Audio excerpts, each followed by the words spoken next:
I walk upstairs as quietly as I can. I get outside the room door and I hear them talking, but not loud enough to understand anything. I just hear their voices. I open the door kind of slowly and I see their backs are to the door. Neither of them hear the door open. I close the door behind me before saying, "Bitches!" Kiana drops her juice from me, scaring her. "Jesus, Summer!" Claudia and I start to laugh. "Wipe the juice off your chin, Key." "Fuck you, Sum." She reaches to wipe her chin and she starts to laugh. I start to laugh even harder. "I'm shocked you came back this early," Claudia says. Uh, it's almost 4 a.m. I thought you'd be back closer to 7. I'm surprised y'all are back too." "Evan said his father was complaining, so we had to leave," Kiana says. Claudia looks really bothered at this point, not sure as to why. "Well, I found Tavior's gun and shot a hole in the damn wall." Kiana and Claudia both look shocked. "Summer, what in the world?" Kiana starts off with. "I was trying on my sneakers," I start off to tell them the story. By the time I am done, they are both wide-eyed. That's exactly how I felt. I don't even know what to say. "Just glad you're both okay," Claudia says. "Yeah, me too." "That's crazy," Kiana says. "I know, I just need to lay down. This night has been too much." We all start to shift around our sleeping arrangements and get comfortable. I was probably asleep within 5 minutes of laying down. We woke up early the next day around 1 to the phone ringing in Claudia's room. "Summer, grab it," Claudia says in a groggy tone. "Ugh." I squint my eyes to find the phone. "Hello?" I say in a groggy tone. "Summer?" I hear the voice at the end say, I can't make out the voice because I'm falling back asleep. "Summer?" the voice says again. I try to focus. "Yes?" "Are y'all asleep?" the voice says. "Yes." "Sorry, it's Chantel. Can I speak to Kiana, please?" "Yeah, hold on." "Kiana, it's Chantel. Here." I throw the cordless phone in Kiana's direction and roll over. "Ow, Summer, you hit me." She starts laughing. "Sorry," I say, and pull the covers over my head. "Hello?" Kiana says into the receiver, and then she starts listening for a while. As I'm dozing back off, then I hear Kiana speak loudly again. "What?" She sounds like she's shuffling around out of her covers. "Hold on." "Claudia, Summer." I roll back toward Kiana. "Hmm?" I say. Claudia opens her eyes to look at Kiana in acknowledgement of her hearing her name. "Can Chantel come here? If not, I'll just go home. Something happened at home and she just needs to clear her head." "Yeah, she can come, Key," Claudia says. Kiana tells Chantel to come over and hangs up. "What happened?" I ask. "Her father has a drug problem and sometimes he gets violent. Her mother usually notices when he's high. They try to give him some space or go out until he's sober again. She came home and caught him in Chantel's bed with another woman. She tried to wake him and he started to beat her. Chantel ended up seeing everything."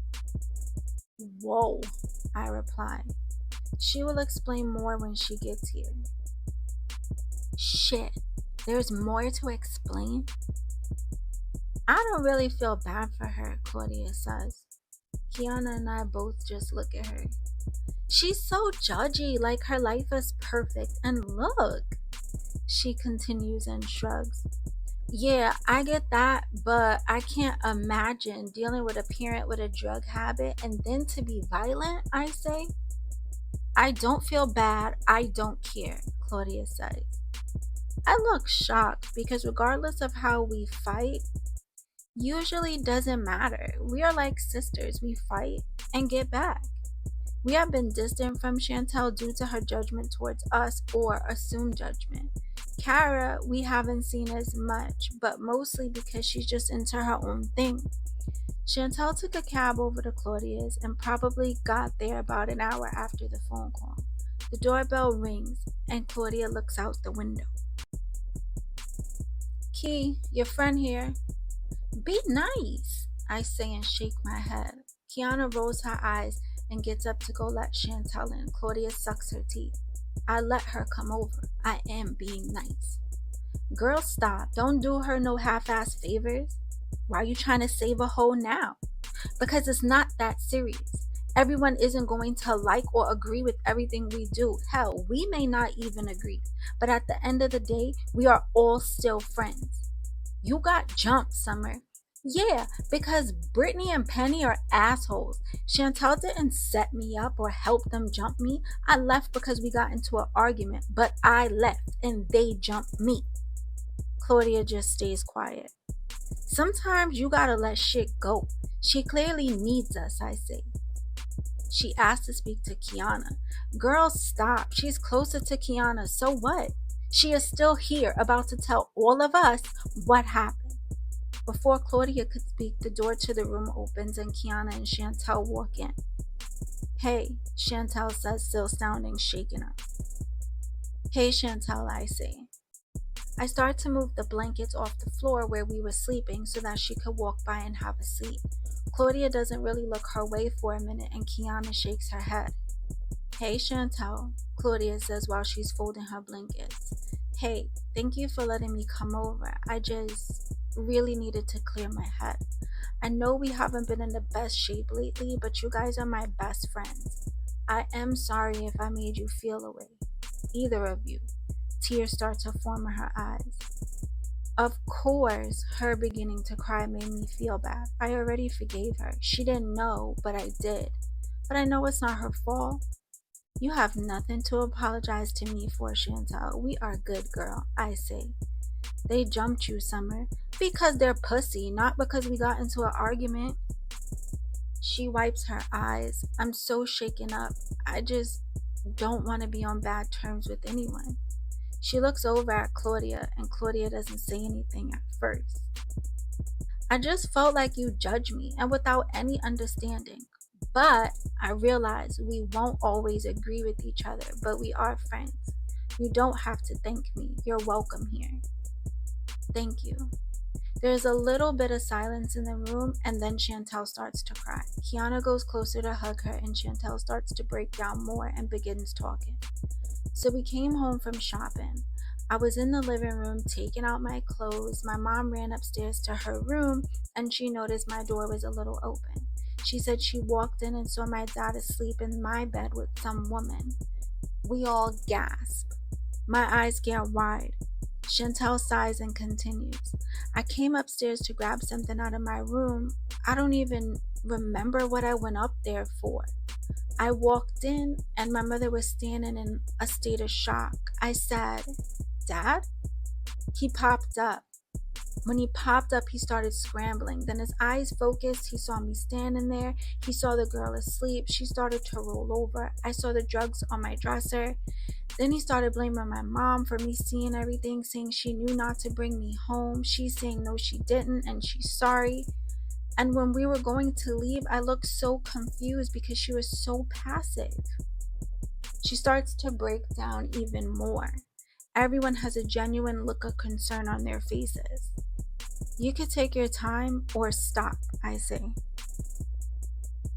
She wipes her eyes and takes a deep breath. Then the girl from the bed started to apologize and get her jeans. My father told her to lay down and that my mother was going to leave. My mother asked him to please not use my room, to use the spare bedroom we have. He told her to shut up and slapped her so hard she hit the floor. I gasped and his eyes looked so crazy at this point. I don't even think he realized I was standing there for a while. He went over to my mom and started punching her. The girl in the bed started screaming. I started screaming, Daddy, stop. He focused his attention on me, and it almost seemed like it didn't faze him. He walked over to the dresser and sniffed another line of coke, and then he sat down on my bed very calm. I helped my mother get up off the floor and took her to the bathroom to clean her up. I heard my father on the phone in the room calling someone to get more drugs. My mom was apologizing to me, saying she didn't know or we wouldn't have come home. I just can't wrap my head around it. I was in the bathroom with my mom probably 45 minutes before I called you guys. My dad knocks on the door and says some half-ass apology to my mom. He and the girl go into the spare room. I went out of the bathroom when I heard the doorbell ring because I wanted to see what was going on. I look out the window and I swear I saw Evan's car.